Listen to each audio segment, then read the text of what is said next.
안녕하세요. 2025 대입 수시 지원 대비 학생부 종합전형 이해 및 지원 전략 안내를 맡은 대구여고 교사 장은길입니다. 반갑습니다. 자, 드디어 수시 지원 철이 돌아왔습니다. 아마 다른 영상을 통해서는 학생부 교과나 논술을 알아보실 거고요. 저와 함께 오늘은 학생부 종합전형에 대해서 한번 알아보도록 하겠습니다. 자, 오늘 큰 목차는요. 학생부 종합전형 이해 그리고 지원 전략, 우선 이해에 대해서 알아보고요. 그 다음에 지원 전략에 대해서 꼼꼼하게 살펴보도록 하겠습니다. 대략적으로 올해 입시에서 수시와 정시 모집 일정이 이렇게 진행됩니다. 지금 이제 8월 초니까요. 이제 다음 한 달쯤 지나면 수시 지원 시작됩니다. 그 전에 굉장히 다 고민 많으시잖아요. 실제 원서 접수 전까지 어떤 점을 살펴보고 지원 전략을 삼아야 될지 알아보도록 하겠습니다. 대략 최근 25년간 대입 수시와 정시는 이렇게 변했습니다. 파란색이요, 수시고요. 우상향했습니다. 약간 노란색이 정시입니다. 우하향했죠. 또 지금 고3들이 공부하고 있는 이제 2015 개정교육과정이 고등학교에 들어온 지 2018년에 들어왔고요. 그 학생들이 졸업하면서 대입에 처음 간 게 2021년입니다. 이때 가장 큰 변화가 바로 학생부 서류 블라인드 처리와 과목 선택을 학생들에게 권한을 줬거든요. 그래서 이 두 가지가 대입 학종에 큰 변수가 되었습니다. 자, 대략 수시 모집에서요, 학생부 종합전형은 크게 비율로 보면 작년과 큰 차이가 없습니다. 한 23% 되고요. 수시 전체는 이제 한 80% 됩니다. 그리고 정시는 한 20% 되고요. 단 이거는 이제 전체 비율을 하는 거고요. 수도권과 비수도권을 좀 나눴을 때 보면 수도권 대학은 정시가 35%, 그리고 비수도권 대학은 정시가 한 10% 조금 넘죠. 아무래도 수도권 대학의 16개 대학 40%를 반드시 정시로 선발하도록 한 대입 공정성 강화 방안에 따라서 대학들은 이런 경향을 보이고 있고요. 반면 비수도권에서는 이제 정시 선발보다는 압도적으로 수시를 통해 선발하고 있습니다. 이렇게 이제 체크 표시된 게 바로 학생부 종합전형 선발 비율이거든요. 마찬가지로 똑같은 경우 수도권들은 29.3, 그리고 비수도권에서는 19.6, 한 10% 정도 차이를 보이고 있습니다. 학생들이나 학부모님들이 관심이 많은 서울 주요 15개 대학 기준으로 보면요. 대략 정시가 제일 많습니다. 한 40% 내외. 그리고 그 다음으로는 수시 학생부 종합전형이 약 35%를 기준으로 가감이 있습니다. 아울러 학생부 교과전형도요, 한 10% 내외를 뽑고요. 나머지는 실기실적과 논술입니다. 그러니까 이제 지원을 고려하실 때 아마 이 서울 지역 같은 경우는 학생부 종합전형을 무시할 수 없겠죠. 대입전형별 주요 평가 요소를 한번 간단하게 살펴보겠습니다. 우리가 대학에서 학생을 선발하는 것을 대입전형이라고 그러죠. 학생과 학부모 입장에서는 대학에 지원하지만 대학 입장에서는 학생을 선발합니다. 선발하기 위해서는 선발 기준이 필요하겠죠. 그게 바로 학교생활기록부, 교과 또는 비교과 영역, 대학 수학능력시험, 그리고 대학별 고사가 됩니다. 이 세 가지 대입 전형 요소를 가지고요, 적절하게 그 비율을 조절한 게 바로 학생부 교과, 학생부 종합, 논술, 실기실적. 물론 이름을 붙이는 이유는 각 전형별로 해당 평가 요소, 전형 요소가 50% 이상 되면 그 전형으로 불립니다. 학생부 교과란 말은 교과 성적 반영 비율이 50% 넘는다는 뜻이고요. 종합은 종합적인 서류 평가가 50% 넘는다는 비율입니다. 근데 교과 전형 같은 경우도 최근에는 단순 교과 성적만 보지 않고요. 기본적으로 수능 최저학력 기준을 상당수 대학들이 많이 반영하고요. 아울러 서울 지역 대학을 중심으로 면접이나 서류를 통해서 이 교과 성적의 미비한 점을 보완하려고 합니다. 오늘 우리가 살펴볼 학생부 종합전형은 물론 서류를 통해서 학생을 종합적, 정성적으로 바라봅니다. 그러나 그것으로 그치지 않고요. 일부 대학 경우는 수능 최저학력 기준을 반영합니다. 아울러 서류뿐만 아니라 면접이라는 요소가 원래 학생부 종합전형의 중요한 요소가 되겠죠. 자, 요 전형적 요소를 가지고 좀 더 살펴보도록 하겠습니다. 서울주요대학 같은 경우는요, 이렇게 학생들을 선발합니다. 크게 면접을 실시하는 대학과 그렇지 않은 대학이 있고요. 그래서 실시한다는 말은 결국 1차 서류를 통해서 선발한 다음에 면접을 통해서 검증을 하게 됩니다. 보시다시피 이런 대학들은 수능 최저학력 기준을 반영하지 않고요. 서울대 지역균형, 연세대 활동우수나 국제형 국내고 전형 같은 경우는 수능 최저를 반영합니다. 반면 면접을 실시하지 않는 일괄합살, 서류 100% 전형 같은 경우는 서강대, 성균관대, 중앙대, 한양대, 외대가 선발을 하고요. 이 대학들은 수능 최저가 없습니다. 서류로만 선발하는 고려대, 이화여대, 한양대, 서울시립대, 홍익대, 경북대 일반전형 같은 경우는 수능 최저학력 기준을 봅니다. 제가 이렇게 노란색으로 표현한 대학들이 원래 변형된 거죠. 한양대 같은 경우는 면접이 없다가 면접형을 사범계열에서 선발하고요. 한양대는 원래 수능 최저학력 기준이 없었는데 원래 추천형 같은 경우는 수능 최저학력 기준을 반영합니다. 그리고 고려대도 학업우수형 같은 경우 작년까지는 면접을 봤죠. 원래는 면접을 보지 않습니다. 서울시립대 서류형 같은 경우도요. 수능 최저학력 기준을 반영합니다. 대학별로 변화되는 상황이 좀 많습니다. 원래 이런 점을 잘 참고하셔서 잡으셔야 됩니다. 크게 금방 말씀드린 그 전형을 이렇게 한번 표현해 봤습니다. 다시 말해 내가 이 대학에 갈 수 있다 없다 합격에 대해서 예측 가능성이 높은 것과 낮은 것. 그러니까 학생부 교과나 수능은 말 그대로 나의 점수가 수치화돼서 환산 점수가 발생되죠. 그렇다면 이전 연도 합격생들의 입시 결과를 보면 정량적인 평가가 이루어졌기 때문에 내 점수면 합격할 수 있다 없다라는 평가가 어느 정도 가능합니다. 그래서 예측 가능성이 상대적으로 높고요. 반면 논술이나 학생부 종합전형 같은 경우는 정성평가가 이루어지는 부분이 있기 때문에 아무래도 예측 가능성은 낮아질 수밖에 없죠.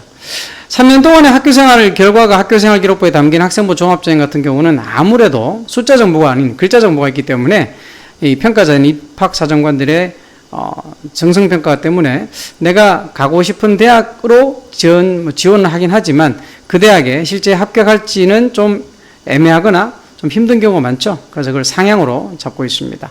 이 논술은 물론 해당 대학 논술 준비도 해야 되고요. 당일 논술 문제가 어떤 것이 나오냐에 따라서 합불이 결정되는, 그래서 다소 초상향에 가깝다.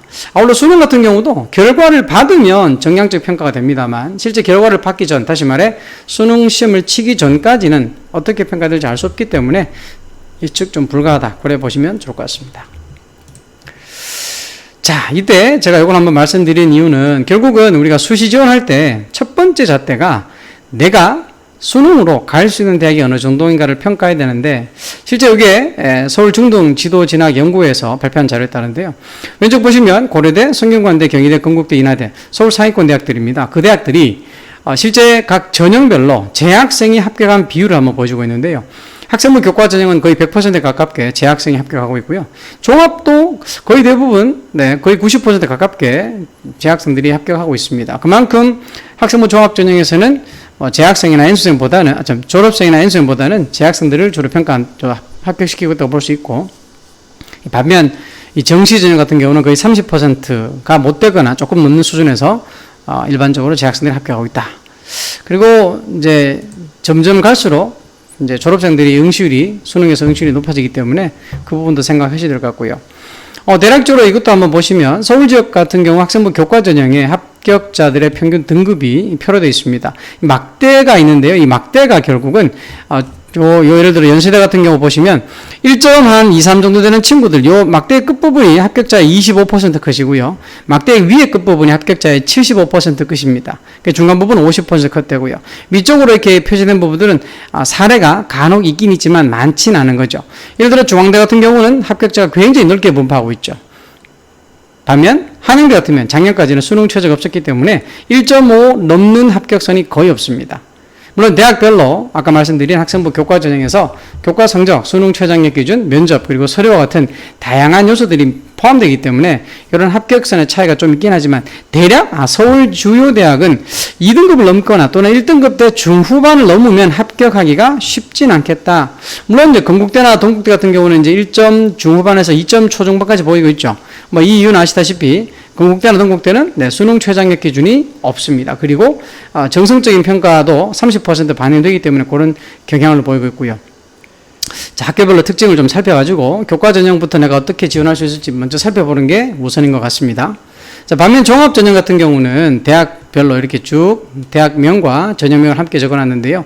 아까 교과 전형과 달리 1.5등급 아래로 떨어지는 건 연대 활동우수나 한양대 일반전형밖에 없죠. 한양대는 다시 말씀드리면 작년까지는 수능 최저가 없었기 때문에 등급이 많이 작용했습니다. 아울러 교과 전형보다 합격선도 좀 더 길게 나타나고요. 심지어 한국외대 면접형 같은 경우는 3점대 중반 넘어가는 데까지 합격성이 나오고 있습니다. 그래서 교과 전형으로 안정권을 잡는다면 아무래도 상향 전형으로 학생부 종합 전형을 주로 잡게 되는데요. 간혹 이 등급만 보고 학생부 종합 전형 합격 여부에 대해서 궁금해 하시는 분이 많은데 어디까지나 이건 참고자료일 뿐이지 어차피 학생부 종합 전형에서는 학생의 학교생활 기록부를 기반으로 학생의 종합적 역량을 정성적 종합적으로 판단할 수밖에 없다는 점. 그래서 내가 이 학교 학종으로 지원하면 꼭 합격할 거야 라는 확신을 가지기보다는 내가 준비한 학교생활이 한번 어떻게 평가되는지 검증도 받아보고 본인이 꼭 공부하고 싶은 학과 위주로 지원하는 게 맞지 학생부 종합전형은 대학 위주로 지원하는 건 아닌 것 같습니다. 대략적으로 서울시립대 같은 경우는 고교 유형별로 합격자들의 등급대를 발표했습니다. 대부분 학생이 있는 일반고 같은 경우는 작년에 지원자들의 평균은 2.86이었고요. 합격자들의 평균은 대략 한 2.3 정도. 그럼 우리가 생각할 수 있는 게 서울시립대와 비슷한 위치를 차지하고 있는 중앙대나 경희대나 서울시립대, 한국외대 얼추 비슷하게 합격선을 갖고 있지 않을까요? 인문계로 같으면 2.3 정도에서 평균 합격선이 나온다. 반면 자연계열 같은 경우도 일반고 같은 경우는 2.29 아까 별 차이가 없습니다. 그죠?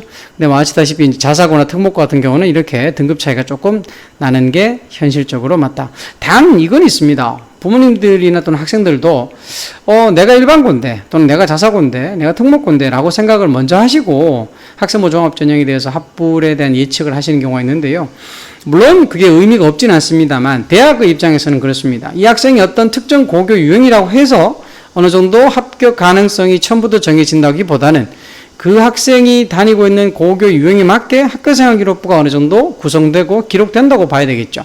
비록 내가 일반고지만 그렇지만 자사고나 특목고에 못지않은 활동 영역을 보여주고요. 깊은 탐구 영역을 보여준다면 일반고라도 충분히 자사고나 특목고에 못지않은 평가를 받을 수도 있다는 점. 경희대 같은 경우 입시 결과를 굉장히 산포도로 구체적으로 알려주는 대학으로 유명하죠. 다시 한번 갖고 와봤습니다.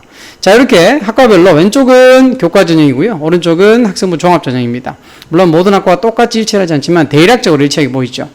자, 이게 결국 극명하게 보시다시피 공고 국문학과 예를 들어봐도요.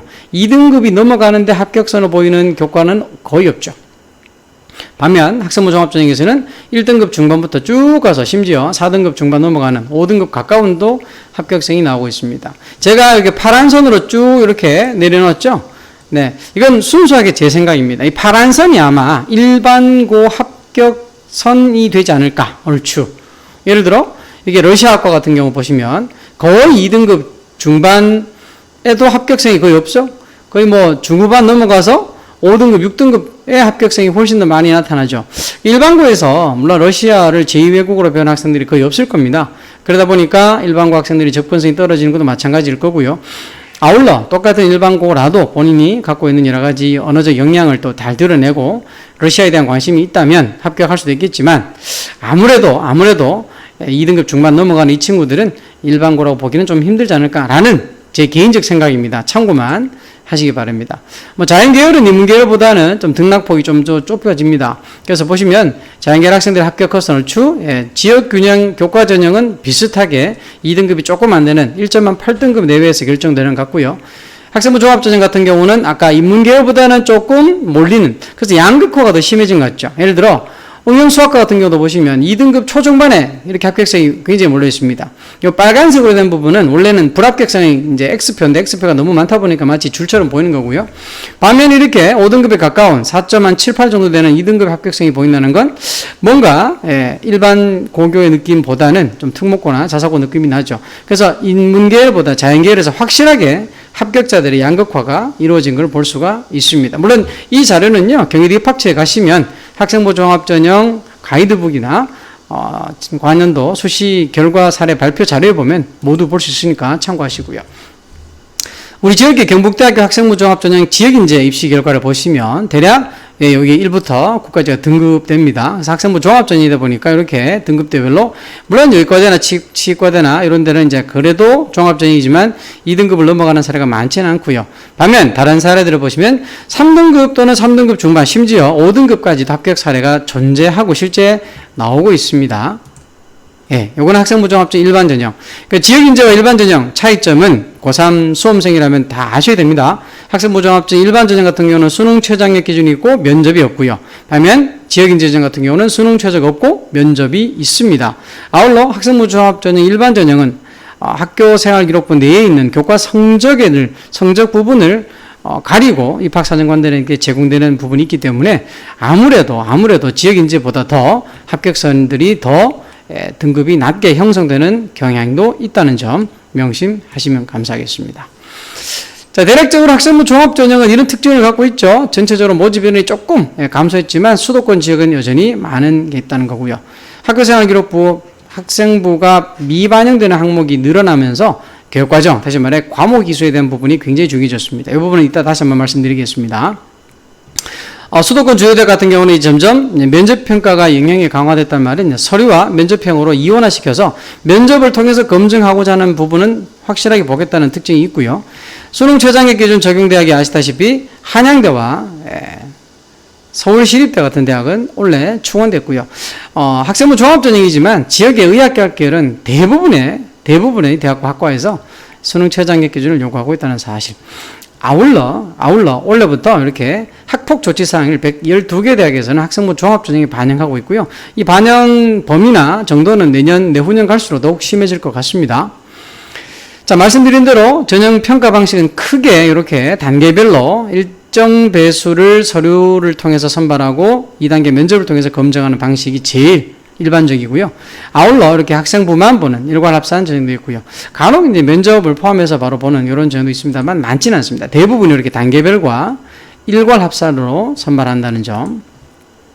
자, 이게 이제 서울 수도권 대학의 학생부 종합전형입니다. 아까 제가 보여드린 건 이제 일부 주요 대학이고요. 거의 대부분의 대학 여기 다 있으니까 참고하시면 되는데, 말씀드린 대로 일괄형, 다시 말해 면접 없이 서류만 보는 거고, 이렇게 수능 최저가 있는 대학은 이렇게 있습니다. 아울러 언뜻 봐도 이렇게 서류만 보는 대학보다는 면접을 통해 선발하는 대학이 훨씬 더 많이 보이죠?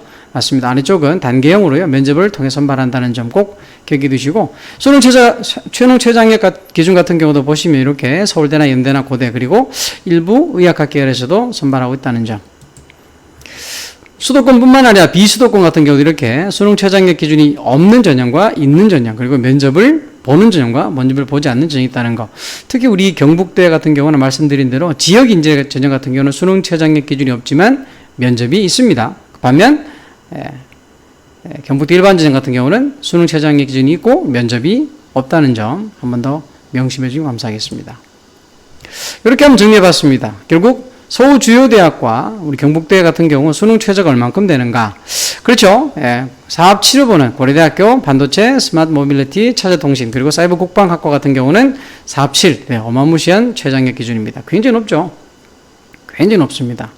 그리고 4.8 고려대 학업부서. 그래서 본인의 성적이 조금 부족하지만 수능 최저학력 기준을 충족시킬 수 있는 역량이 있다면 고려대 수시 지원 굉장히 권합니다.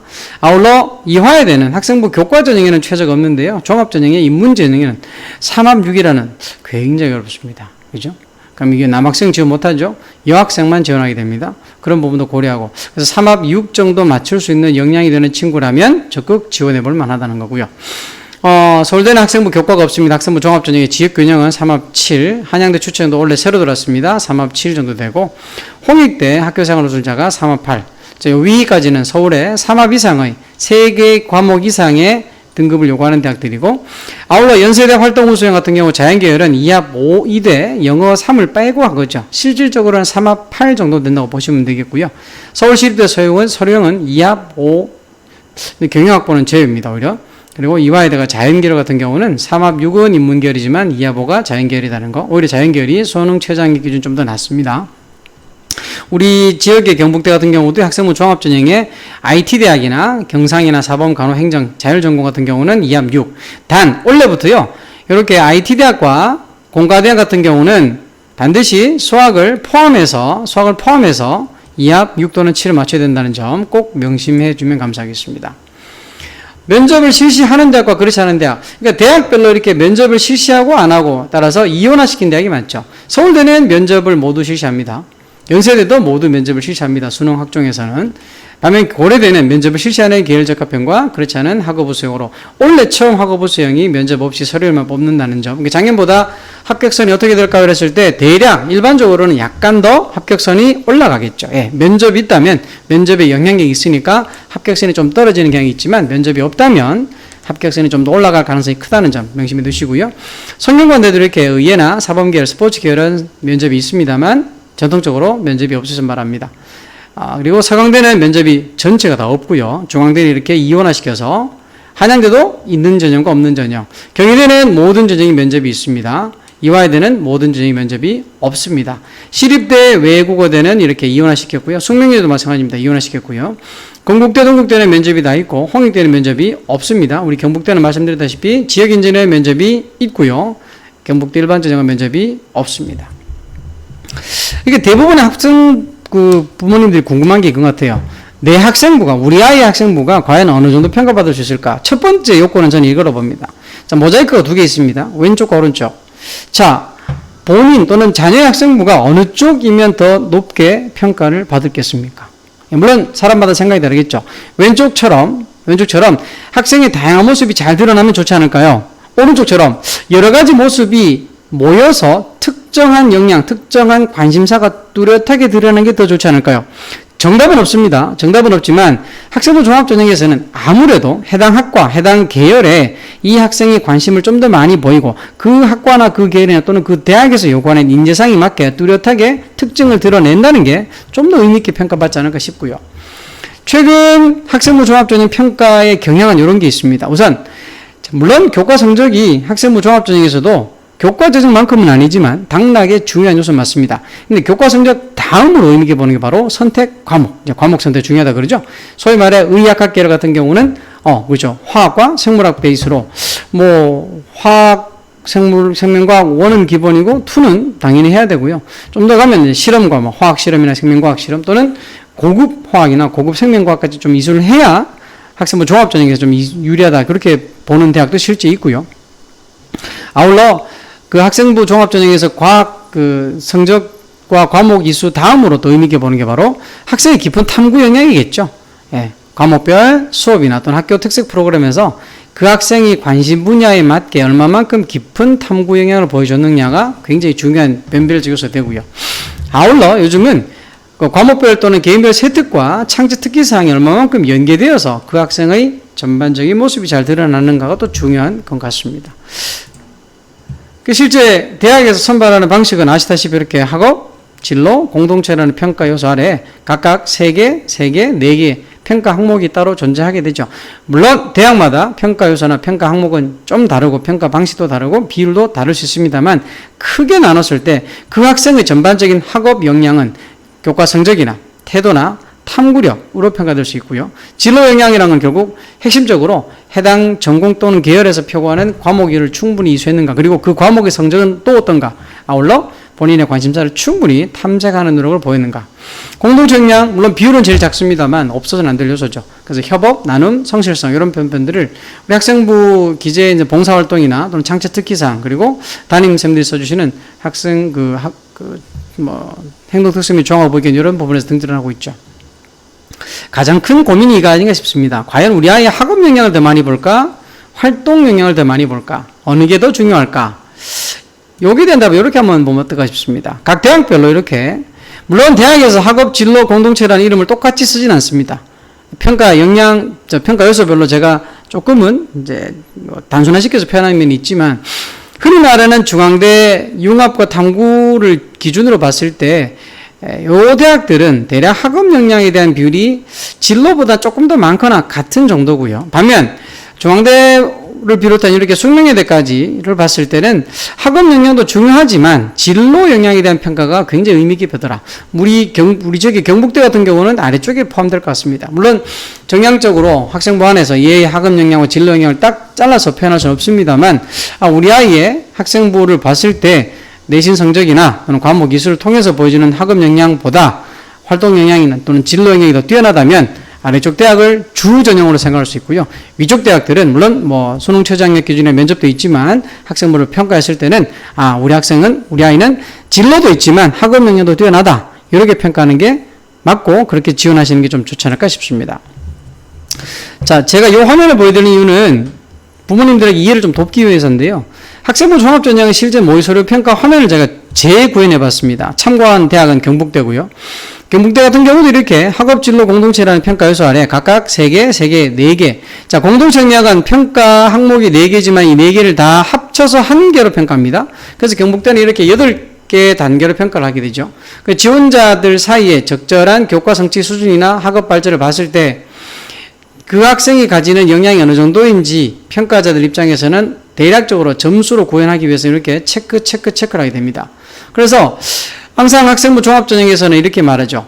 모집 단위에 지원한 학생들 간의 상대평가다. 그래서 경북대학교 특정 학과 하면 그 학과에서 요구되는 학업 역량이 정해진 게 아니라 해당 연도에 모집 단위에 모인 아이들 간의 상대평가를 이루어진다는 거죠.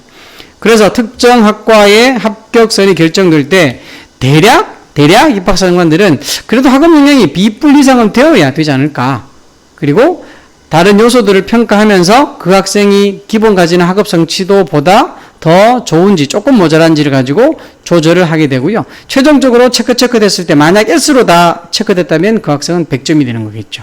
그래서 서류평가 점수가 나오게 되고 물론 입학사정관 최소 2명 이상이 공동으로 평가를 하게 되고 일정 점수 이상 너무 차이가 나게 되면 A라는 사정관과 B라는 사정관의 점수가 너무 차이 나게 되면 다시 한 번 더 재평가하게 되는 과정을 거쳐서 가급적 공정성을 확보하려고 합니다. 자, 이 화면을 보시면 이게 경북대학교 약대 지원자 두 학생을 비교한 건데요. 과연 그러면 학생부 종합전형에서는 교과 성적을 어떻게 정성평가할까? 경북대는 이렇게 설명하고 있습니다. 예를 들어 어떤 학생이 1.35라는 등급을 가지고 약학과를 지원했을 때 그 학생은 그 해 연도에는 지원자들 사이에 상위 1% 수준이 있죠. 그래서 그 학생은 아까 본 표에서 A+를 받게 됩니다. 선생님 1%면 S가 아닌가요? 근데 경북대에서 말하기를요. 아무리 성적이 좋아도 S를 주진 않는답니다. 우선 A+ 수준의 시작을 하겠죠, 우선은. 반면 2.82 정도 받은 친구 같은 경우는 B+ 정도 본다. 물론 이 등급 급가는 매년 달라질 수 있기 때문에 어떤 절대적 기준을 가지고 보는 건 아니지만 대략 A+과 B+ 사이에는 A 등급 한 정도 있었죠. 근데 사실 1.35 등급과 2.82 등급은 굉장한 차이가 학교에서 난다고 볼 수도 있거든요. 학생부 교과보다 종합에서는 이렇게 어느 정도 교과 성적을 반영하긴 하지만 조금은 누그러지는 면이 있구나. 아울러 전반적인 성적 추이를 봤을 때 A라는 학생은 최상위권, B라는 학생은 상승 추세, 둘 다 가점을 고려한다. 가점을 고려한다는 말은 학업 역량을 봤을 때 A+과 B+에 그대로 두지 않고 왼쪽으로 S나 A+ 쪽으로 옮겨갈 수 있다는 뜻입니다. 아울러 약학과다 보니까 수학과 과학에 대한 교과 등급 이수단이 성적 추이를 한 번 더 평가하게 되는 거죠. 그래서 이 같은 경우도 수학 교과다가 항상 1등급으로 최상이다. 그러면 상대적으로 이 학생이 받은 1.35보다 수학이 더 좋죠. 그리고 수학 등급 1등급 자체가 의미 있기 때문에 가점을 준다는 뜻이고요. 이것도 중요합니다. 과학 이수단이라 그래서 다시 말해 그 학생이 이수한 과목이 과학이 많다. 그래서 상위 10%가 되면 가점을 줄 수도 있다는 거예요. 그렇군요. 그러니까 물론 이걸 보는 시청자가 고3 학부모나 학생일 가능성이 크지만 혹시 동생이나 고1, 2가 본다면 가급적이면 내가 원하는 학과에서 요구하는 과목뿐만 아니라 그 교과도 많이 이수하는 게 유리하다 볼 수 있겠죠.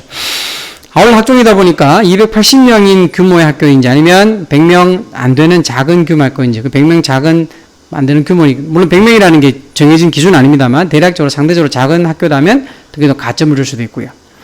아울러 B학생 같은 경우는 고고학을 미수했다는 점에서는 약간 감점을 받았는데 무조건 고고학을 미수한 게 감점되는 게 아니고요. 해당 학교에서 교육과정상 고고학이 개설되어 있는데 이수하지 않았기 때문에 받은 감점이라고 제가 들은 것 같습니다. 결국 이렇게 평가를 하다 보니 처음 출발은 A+였지만 최종적으로는 S를 받고 처음 출발은 B+였지만 최종은 A를 받아서 둘 다 합격한 걸로 제가 알고 있습니다. 방금 말씀드린 대로 과목 선택이라는 게 굉장히 중요한 요소가 있죠. 그래서 특정 과목을 이수하면 그 대학의 합격을 보장받는 충분 조건은 아닙니다. 필요 충분 아닌데, 근데 그 과목을 이수하지 않으면 그 대학, 그 학과에 학생부 종합전형으로 지원하기 힘든 필요 조건이 되지 않을까 싶고요. 이 충분 조건으로 되기 위해서는 일정한 교과 성취, 성적이 좀 돼야 되고요. 아울러 그 학생이 그 과목을 선택한 이유가 충분히 세특을 통해서 설명될 수 있어야 되고 또는 면접을 통해서도 설명을 할 수 있어야 됩니다. 뭐 대략 아시다시피 서울대에서 2022학년도에 먼저 각 학과별로 핵심 권장 과목과 권장 과목을 이제 발표했죠. 핵심 권장 과목과 권장 과목을 보시면 대략 아시겠지만 일반계 고에서도 충분히 이수할 수 있는 과목들입니다. 아이들이 간혹 본인이 등급을 잘 받기 위해서 꼭 그 학과를 가는데 필요한 과목을 듣지 않는 경우가 있기 때문에 그걸 피하고자 이렇게 서울대는 이제 제시한 것 같고요. 아울러 이 서울대가 2022년에 제시하니까 2023년도에 고려대, 연세대, 성균관대, 중앙대, 경희대 이 5개 대학도요. 이 자연계열 학생을 대상으로 그 대학 자연계열에 합격한 학생들이 과연 어떤 과목을 들었는가 그리고 고교 교사를 대상으로 설문조사를 통해서 이렇게 발표를 했죠. 그러니까 의학과 같은 경우는 이런 대학의 의학과나 의학과에서 핵심과 권장 과목으로 수학과 과학과목을 나눠서 제시하고 있습니다. 아마 이거에 따라서 아마 이수를 대부분 하셨을 걸로 알고 있습니다. 그래서 이걸 보시고 우리 아이가 어떤 과목을 이수했는지 보시고 우리 아이가 그 학과에 지원할 때 학생부 종합전형에서 얼마만큼 상대적으로 유리할지 불리할지를 한번 가늠해 보시는 것도 필요할 것 같고요. 아마 여기 나오는 이 정도 대학에서는 이런 필수나 핵심이나 권장 과목을 이수하지 않았다면 사실은 현실적으로 물론 아주 지원자들 사이에서 등급이 우수하다면 모를까 합격이 쉽지는 않을 것 같습니다. 꼭 한번 확인 부탁드리겠습니다. 우리 지역의 경북대도 이렇게 각 학과별로 그리고 각 과목별로 합격자들이 이수한 비율을 보여주고 있죠. 예를 들어 경제통상학부 또는 경영학부에서는 경제과목 이수자가 48.1%. 이게 진한 빨간색으로 갈수록 점점 의미있게 평가한다는 거니까요. 참고하시고요. 공학계열 같은 경우 보시면 물1, 물2 그리고 고급 물리까지도 기계공학과 지원자들은 30% 이수했다는 뜻이고 물론 이건 학생부 종합입니다. 교과가 아니고요. 종합전형만 이렇게 보고 있다는 거 하시고요. 아울러 화학1, 화학2, 고급화학 같은 경우 특히 이렇게 화공 같은 경우는 화원, 화2 이수는 거의 대부분 했다고 보면 되고요. 고급화학도 합격자의 20%. 선생님 그러면 이수하지 않은 80%는 뭔가요? 아까 말씀드린 대로 단순하게 과목 이수만 가지고 평가하지는 않기 때문에 가급적 고급학을 이수했다면 좀 더 유리한 건 맞을 수 있다는 거 보죠. 마지막으로 이제 의학과, 소위 말하는 이제 이 의학과 계열 같은 경우는 보시면 생명과학 1, 2, 고급 생명과학, 특히 의학과 같으면 경북대 같은 경우 의학과 고급 생명과학 이수자 비율이 70% 육박합니다. 그죠? 네. 아울러 약학과 같은 경우도 거의 한 66%고요. 아울러 또 물리 1, 물리 2는 상대적으로 공학 계열에 비해서는 조금 낮은 경향을 보이고 있다. 물론 의과는 뭐 물리 1, 물리 2도 거의 60% 해당되는 친구들이 물리 1을 했다는 것은 의미 있는 변화를 볼 수 있겠죠. 자, 진짜 이제 우리가 대입을 지원할 때 뭘 고려해야 될까? 제가 볼 때는요, 우선 첫 번째, 장양도 경쟁률, 입시 결과를 한번 살펴보는 게 우선인 것 같아요. 내가 관심 있는 학교와 대학과 학과가 전년도 경쟁률과 입시율이 어떤지, 자, 이렇게 어디 가나 입학처나 대기업 상담 프로그램은 이제 일반 학생이나 학부모님들은 보기 힘들지만 학교 담임자한테 확인하면 볼 수 있거든요.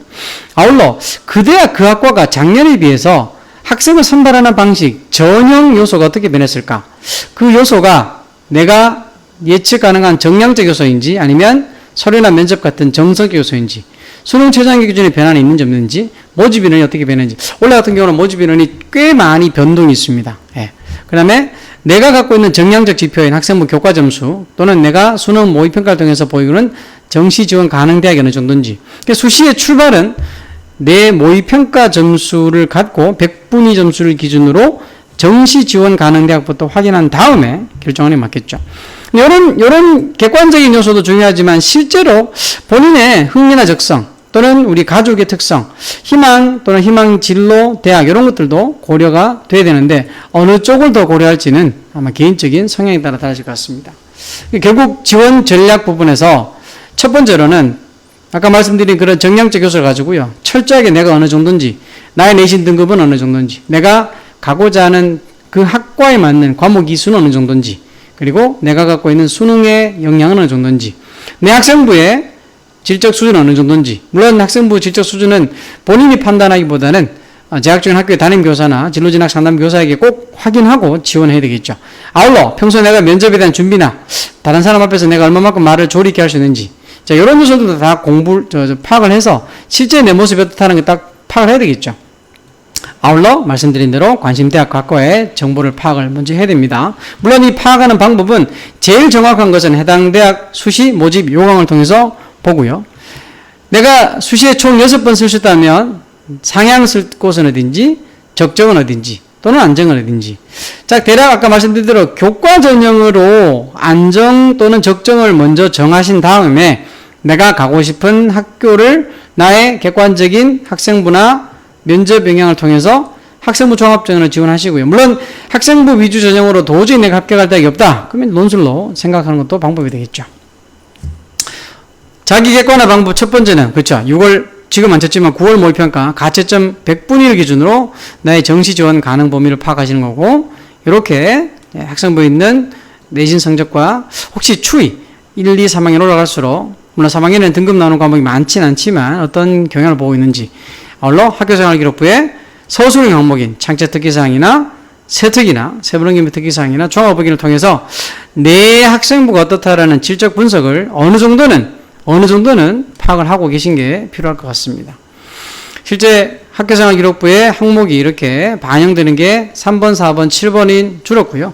실질적으로 5번, 6번 창제 특기사항이나 세특 또는 종합의견을 가지고 질적 평가를 하기 때문에 예전에 비해서 굉장히 학생부 반영 항목도 줄고 자기소개서도 작년 2024년부터 없어졌기 때문에 대학에서도 학생부 종합전형으로 지원하는 학생들이 많이 늘었다. 특히 졸업생들 입장에서는 자기소개서를 작성할 필요가 없기 때문에 한 번 더 기회를 갖는 경향이 많아서 점점 학생부 종합전형 같은 경우는 경쟁률이 올라가고 있는 추세는 맞습니다.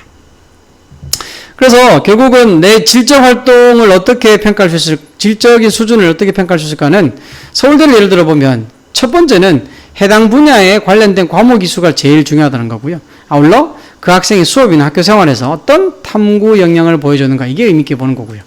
아울러 그 서울대보다 조금 덜 선호되는 대학에서는 학업 역량도 좋지만 해당 분야의 진로를 깊게 파고드는 그런 의미 있는 활동을 했는지도 중요한 요소가 될 것 같고, 혹시 그 진로 역량도 좀 떨어지더라도 학업 성취도나 또는 진로형이 떨어지는 대학 같은 경우는 학생부 서술형 항목을 통해서요, 학업적 역량도 보긴 하겠지만 기본적으로 그 학생이 앞으로 어떤 발전 가능성을 갖고 있을까를 보기도 한답니다. 그러니까 최상위권 대학은 결국은 과목 이수, 탐구 역량, 중위권 대학은 진로 역량, 제일 선호되지 않지만 가능성을 좀 더 보고 선발하는 대학도 있다는 점, 그렇게 한번 보면 되겠죠. 말씀드린 대로 학생부 종합전형에서 가장 유의미하게 평가를 받는 게 탐구력과 진로 탐색. 그래서 본인 학생부에 이 탐구력을 보여주는 활동이 도대체 어느 것인가? 있다면 어느 정도인가? 본인 학생부에 내가 가고자 하는 대학 또는 학과에 필요한 진로 탐색 경험은 어느 정도인가? 있다면 또 어느 정도로 했는가? 이런 평가 내용을 한번 짚어보는 것도 필요하고 냉철하게 자기 객관화가 필요할 것 같습니다. 아울러 희망 대학 학과 전형에서 이 모집 인원도 한번 분석해 보고요. 가급적 교과 전형도 그렇지만 종합 전형도 최근 3개년의 비교를 통해서 실제 어떤 변화가 있는지를 살펴볼 필요가 있습니다. 그리고 입시 결과도 한번 살펴봐서 대략적 지원 라인을 한번 잡아보는 게 필요하지 않을까 싶고요. 아울러 제가 이제 이 학생이나 학부모님들을 꼭 부탁드리고 싶은 게 막연하게 생각만 하지 마시고 이렇게 직접 수시 지원 카드를 만들어서 적어 보시길 바랍니다. 예시처럼 대학을 적고요. 가고자 하는 학과 또는 모집 단위를 적고요. 내가 가고자 하는 그 전형명을 적습니다. 아울러 작년과 올해 이렇게 전형의 변화가 어떤 게 있는지 살펴보고, 그리고 수능 최저학력 기준을 반영하는지, 실제 그 대학에 대해서 나의 점수는 어떤지, 그리고 그 대학의 작년도 입시 결과도 한번 파악해보고, 생각보다 이런 걸 놓치는 분이 많은데 단계별로 1차 합격자 발표가 언젠지, 그리고 대학별 고사, 면접이나 논술이 있다면 언젠지, 실제 최종 합격자 발표는 언젠지, 아울러 본인이 아마 올해 UA나 진학사를 통해서 수시 지원할 텐데요. 지원하고 난 다음에 수험번호를 잊어버려서 나중에 확인이 힘든 친구도 많습니다. 수험번호 어떤지 각 업체별로 적어두는 이런 노력도 필요하고, 이렇게 꼼꼼하게 적다 보면 본인이 적정 상향으로 어떻게 원서를 써야 될지, 그리고 원서 상담을 나중에 담임쌤이나 또는 다른 전문가한테 이제 진로진학 상담 전문가한테 받을 텐데요. 받을 때도 막연하게 제가 어느 대학 갈 수 있을까요? 라고 질문하기보다는 내가 먼저 조사한 게 이런 게 있습니다. 그런데 이런 점은 어떻고 이런 대학은 어떤지 구체적으로 상담 때 질문할 수 있고, 그랬을 때 상담의 질도 훨씬 올라갈 수 있습니다. 그래서 그런 부분을 꼭 생각해서 지원카드를 잡아오시 바라고요. 그래서 아까 말씀드린 대로 관심대학 학과 전형정보 파악에서 예를 들어 고려대 같은 경우는 아까 말씀드린 대로 원래 큰 변화가 학업 우수인 같은 경우는 작년까지 면접이 있었는데 면접이 없거든요. 그런 변화라든지, 그죠? 아울러 계열적합형은 면접이 50% 반이, 이건 1배수, 1단계로 5배수 안에 들기만 하면 나머지는 면접으로 가려지겠구나. 전형의 전반적인 방향을 보실 필요가 있고요. 고려대는 아시다시피 원래 또 논술 전형이 신설되었습니다. 그죠? 전형도 차이점도 한번 분석해 보시고. 아울러 단순한 전형 정보뿐만 아니라 좀 더 구체적으로 각 전형별로 교과 전형에서는 어떤 과목을 반영하고 수능 최장력 기준이 어떤 걸 조건을 맞춰야 되는지, 간혹 이런 질문 하신 분도 계십니다. 수능 최장력 기준은 다른 서류평가 점수와 비교했을 때 어떻게 평가되나요? 수능 최장력 기준은요, 최장력 기준을 충족해야 그 다음 단계인 서류평가나 면접으로 가는 겁니다. 아무리 서류 점수가 좋아도 본인의 면접 역량이 뛰어나다더라도 최장력 기준을 충족하지 못하면 그 다음 단계로 갈 수가 없습니다. 그래서 말 그대로 선제 조건으로 쓰인다는 점 한 번 더 확인 부탁드리겠습니다. 실제 우리가 대입 정보 포털 어디가에 가면 이렇게 학과 정보를 들어가면요, 대학을 고려대로 검색하고 만약 학과를 이렇게 경영대학으로 검색하면 고려대에서는 경영이라는 붙은 학과가 3개가 있네요. 그래서 본인이 관심 있는 대학 입시 결과를 딱 클릭하면 이렇게 50% 컷과 70% 컷 점수가 나오고, 특히 이렇게 수능 위주 전형으로 들어가서 100분위 평균점, 이 100분위는요, 국어, 수학, 탐구는 2개 평균입니다. 각각의 100점, 100점, 100점 봤을 때 평균 점수가 어느 정도인지 대략 파악을 하시고 내가 수시 지원 여부를 한번 결정해보. 내가 정시로 갈 수 있는 충분히 점수가 되는 대학을 수시에 일부러 낼 필요는 없겠죠, 그죠?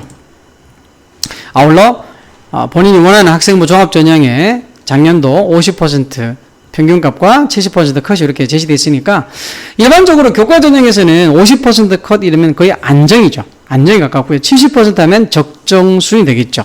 물론 이제 지원자들 입장에서는 뭐 적정이나 안정보다는 충원 합격의 끝선이라도 내가 붙고 싶은 마음이 있으니까 그걸 원하시는데, 그렇게만 원서를 써버리면, 내가 가고 싶은 대학 위주로 원서를 6개 다 써버리면 다 떨어질 확률이 높습니다. 그래서 반드시 안정을 위주로, 교과 전형을 위주로, 물론 교과 전형만 안정은 아닐 겁니다만 반드시 1-2개 정도 잡아두고 상향으로 학종을 지원하시길 부탁을 드리겠습니다. 원래 이 전공 자율선택제, 이전에는 뭐 소위 무전공이라고 불렸죠. 유형 1과 유형 2로 1은 유형 1은 모든 전공을 자율선택하는 것으로 합격만 하면 거의 만능 키입니다. 웬만하면 의학계열, 사범계열, 그리고 뭐 반도체학과 같은 계약학과를 제외한 거의 모든 학과에 지원할 수 있거든요. 유형 2는 말 그대로 소위 단과대학이나 계열 위주로 뽑아서 그 계열이나 단과대 안에서만 전공을 선택할 수 있는 거죠. 그래서 유형 1과 2로 봤을 때 당연히 유형 1이 더 좋죠. 아마 점수도 더 올라갈 겁니다. 단 유형 1로는 굉장히 인원이 많이 뽑아요. 그래서 이렇게 보시면 이렇게 각 대학별로, 나중에 여기 화면 딱 포즈 잠시 멈춤하시고 한번 보세요. 대학별로 이렇게 뽑는구나라고 한번 파악하시되 인원이 일반 학과를 훨씬 뛰어넘습니다. 그리고 원래 무전공인 전공 자율선택제를 실시한 학교들도 원래 인원을 많이 늘렸거든요. 유형 T 같은 이렇게 늘렸습니다. 예를 들어 경희대 같은 경우는 교과 전형에 자율전공 학부가 원래 있었죠. 근데 12명이었는데 원래 49명이 되었습니다. 수능 최저가 이하보에 탐구 2개 평균이니까 원래 약간 강화됐죠. 작년까지는 탐구 하나였는데 원래 탐구 2개 평균 됐으니까요. 근데 원래 국제 캠퍼스에 교과 전형으로 자율전공학부가 신설됐고요. 그 인원이 187명입니다. 어마무시하죠. 어마무시합니다. 실제 경희대 같은 경우는 이제 교과 전형이지만 서류 30%를 반영하는데 어떻게 반영하는지 이런 것도 한번 살펴보시고, 그러니까 아무래도 자율전공학부 또는 자율전공학부 같은 경우는 진로 영향이라고 부르는 부분이 조금은 줄어들겠죠. 실제 이렇게 미반영됩니다. 그렇죠? 그리고 학업 영향이나 자기 주도 학업 역량이 더 의미 있게 평가될 거다. 그래서 내가 특정 학과에 뚜렷한 성향이 없는 친구 같은 경우는 이 자율 또는 뭐 전공 자율 선택 학과를 지원하는 게 좀 더 유리는 합니다만, 근데 대학 입장에서 생각해 보면요, 전공이나 진로 탐색 활동을 게을리한 학생을 뽑지는 않을 겁니다. 그러니까 특정한 영역에 대한 관심이 뚜렷하지 않다고 하는 거는 물론 이제는 감점이 아닙니다만, 그렇다 하더라도 본인의 관심 분야에 대해서 충분히 탐구하고 찾아보는 노력은 한 친구를 뽑지 그냥 뽑지는 않을 겁니다. 나중에 이거는 잘 보시기 바랍니다. 이게 국립대 같은 경우 이렇게 자율 전공 선택을 했고요. 특히 보시면 금호공과대 같은 경우는요 325명 뽑습니다. 엄청나죠. 우리 지역에. 부경대도 313명. 이 만만치 않습니다. 유행 1입니다. 합격하면 거의 모든 학과를 다 갈 수 있다는 거죠. 사립 같은 경우들을 보시면 광운대 266명.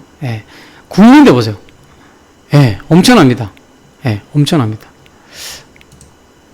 그리고 사립에 이렇게 숙명여대도 303명. 상당하죠.